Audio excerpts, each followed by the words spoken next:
Hey guys, well I got a lot of work done this weekend, so decided to put out a second video. The other one was pretty much just going over my choice of color for my warp nacelle grills. And but I got a lot of work done on the nacelles themselves. I've got one completed here that we're going to take a look at and go over some of the ways that I do my nacelles and let you know. And also I want to talk about show you some of the Lake Monster model parts for the that come with the Motion Picture Constitution Refit upgrade kit, and it's well worth the money for this kit. Cass over there, Lake Monster Model, is doing a great job with this. He's actually made some improvements to these parts that I'm waiting to get the improved parts in from him, and we'll take a look at them and go over what the differences are. He's doing a real good job with these over there, and he's got some great stuff coming out, and I look forward to looking at that stuff later on. But these parts, and of course these are the 1537, so and this goes back to, I wanted to stay with the Smoothie parts as much as possible, but some of them are just so inaccurate. Especially the lower planetary sensor dome, and I did a review on the Lake Monster Model upgrade kit, so take a look at that if you haven't already, and I talk about the differences between these parts and that. And then, like I said, next week once I get the improved parts, we'll take a look at the differences with those. And but right now let's just get into these nacelles and take a look at how I do mine, and put you on the desk and we'll get into it. Alright guys, so starting on these nacelles, the first thing you want to get done before you start working on these too much is your light blocking. And you can see I cut out my templates that I downsized from the 1350 to the an approximation of 1537. And you can see here where I've done my light blocking on the inside. I've painted this black and then I put a coat of white over it to help with the reflectivity. I haven't done it on this side yet, but you can see this one here, I've actually got a coat of white on the outside, and when I put light behind it, you can see how that's going to light up. So once you got your light blocking done on it, you know, like I said, just put your templates in place. I think I went over that on the saucer section. Put your template in place, paint it black, and then come back and paint it with a coat of white. Just be careful that you mask off the clear grill already that you put in, if you're doing the clear grill. But alright, so once you got the light blocking done on it, in order to light this properly, the way I do it, and people do it different ways, but I section this off into 3 sections. So obviously I need an LED back here to light the spotlight area, and also just like I did on my Reliant, I'll drill holes to put in those thruster lights. I'll drill small holes through here and they'll pop out here, and I'll run small fiber optics to that same bulb. So I'll use one bulb to light the entire back section here, but I don't want that light spilling over to where I've got my blue light for my warp grills, and I don't want the blue light spilling over to my white light. So I'll section these off, and then same thing in the front. I'm going to want a light bulb up here because you've got that blue crystal that is going to sit on here that you're going to want to light up. And I'm also going to drill holes here for the spotlights.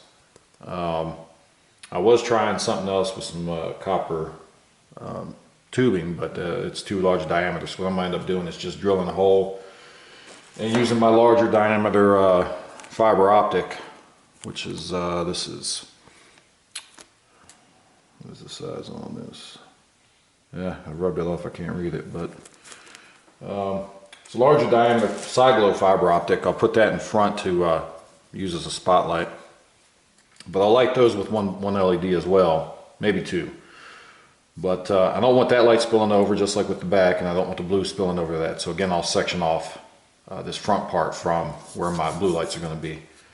And the easiest way I've found to do it is I've got this, I think this is JB Weld putty.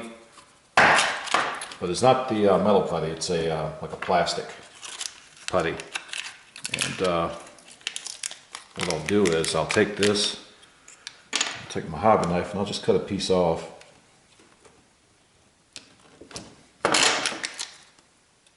And this stuff here doesn't harden until you mix it, so you just take it and mix it up.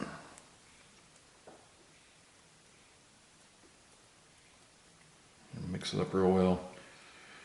It's a little messy on the fingers, but it cleans off pretty easy.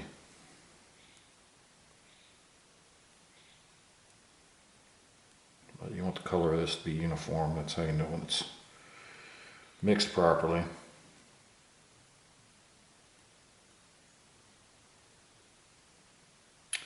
And you don't need a whole lot of this for each section. So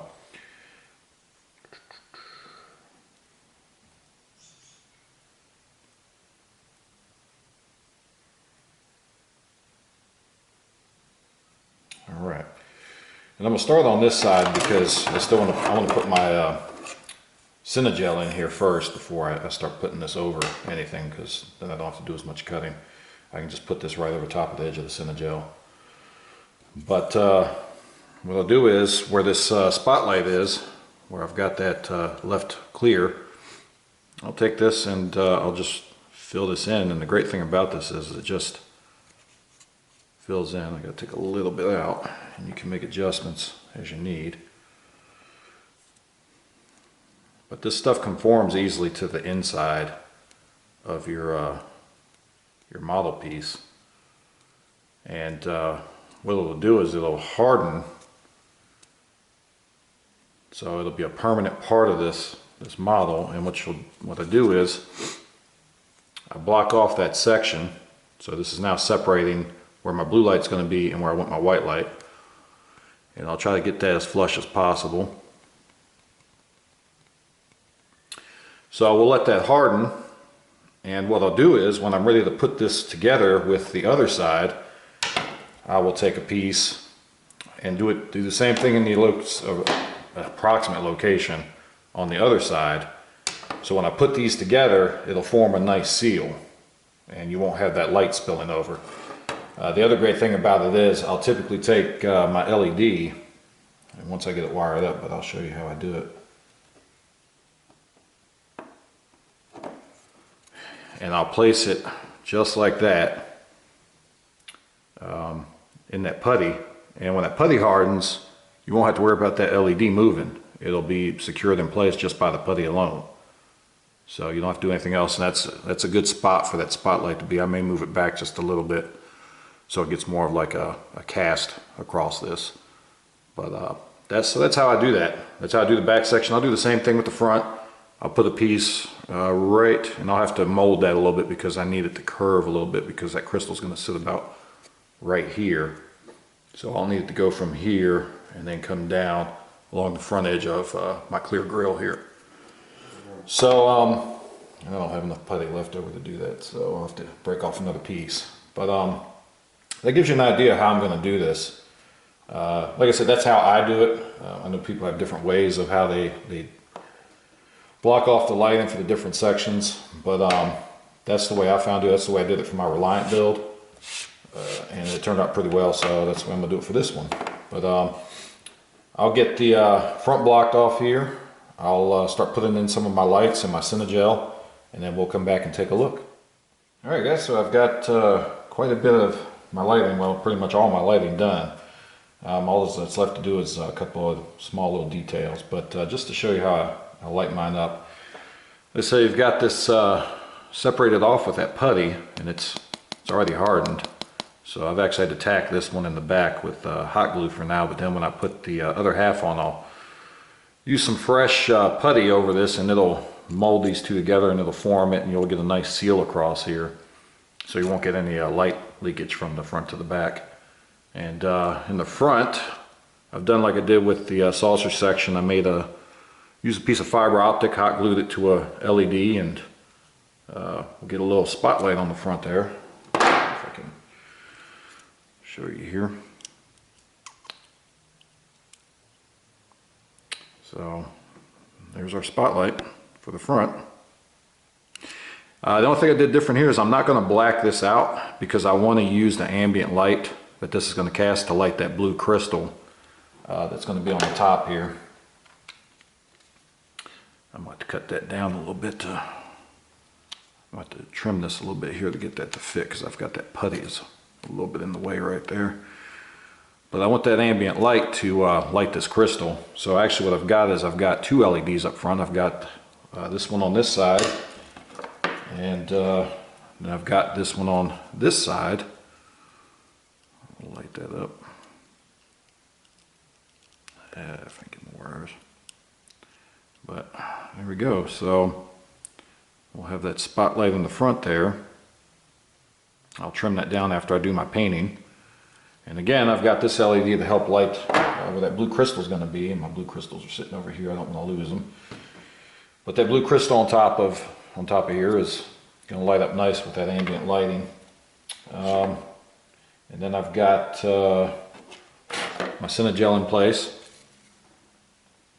Can't really see much with the, but we'll get that lit up. I've got my blue LEDs in place here. And one thing I'll mention is that if you haven't noticed, I use magnet wire for the nacelles because it's such a tight spot that you've got to, especially when you run these down the pylons. There's so little space in there, I kind of like to use something a little smaller. And I use a 28 gauge. So this is a 28 gauge magnet wire. And I use two colors. I use red for the hot wire and bare copper wire for the ground.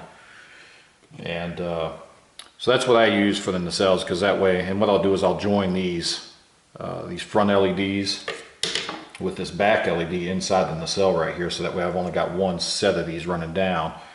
And then I'll also, I don't know, I may be able to use just the regular wire for this, but if not, I'll use magnet wire to run these leads for the warp, the blue LED lights. I'll use these to use magnet wire if I have to run these down the nacelles as well. But these take up very little space. That's the nice thing about magnet wire. I don't like to use it all the time, only because it can be a pain in the butt sometimes with soldering. Sometimes these things don't like to solder very easy. You got to get pretty hot to get the solder to bond with it. But it's very useful for tight little spots when you've got to run wiring.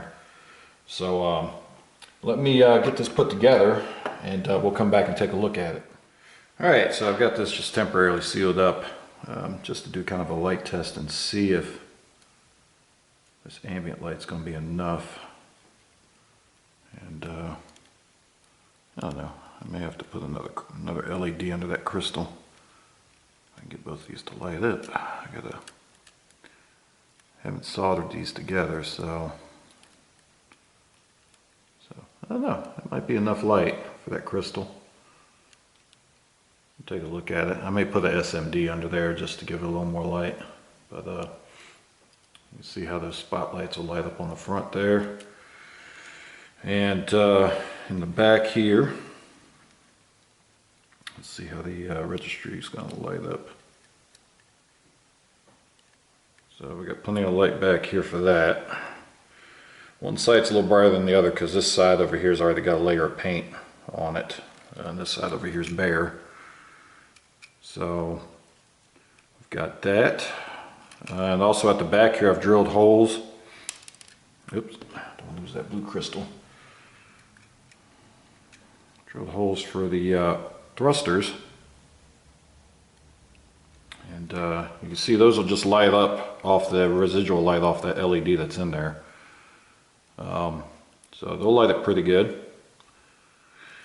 And I do realize I do have one more LED I got to put in, and that's for the strobe, or the nav light back here. Well, the strobe light at the back of the nacelle here. I got to put that in yet, but that's pretty much just the same as the light I did up front here with these LEDs and the way I did them on the saucer. So we've been over that, so I won't go over that too much. But so that's pretty much it. That's pretty much how this will get lit up. Like I said, I've got to finish sealing off that section. I've got to run that other LED in here for my nav light back here. and should be pretty close to seal up and start looking at getting some paint. These parts from Lake Monster Models. This is one of the Lake Monster Models parts on the front here. So let me turn my light back on real quick.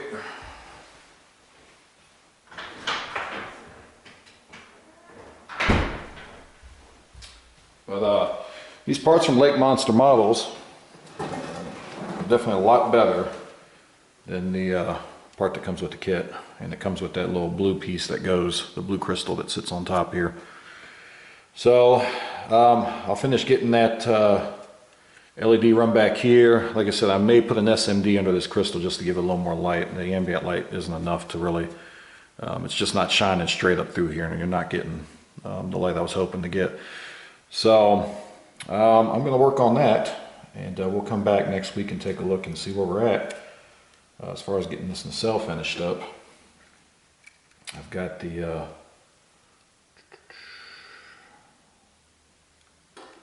blue light. Well, it's actually purple in person. It looks blue on camera for some reason, but trust me, in person it is purple. But anyway, that's it for this week. I'm actually going to enjoy getting into some of this other stuff. Hopefully finally finishing this up. I've got some more Lake Monster Model parts I'm going to use for the saucer section instead of the parts that came with it. I was hoping to keep with the original parts that came with the smoothie, but these parts are just so much better that, and they're going to be so much easier to light, that I think I'm gonna go with these parts and just have to bite the bullet on going with some aftermarket parts more than I was planning to with this kit, because like I said, with it being an original smoothie, I want to kind of stay with the original parts as much as possible. But anyway, I'm gonna finish this up like I said, and we'll come back and take a look at the finished product next week. But until then, keep on modeling.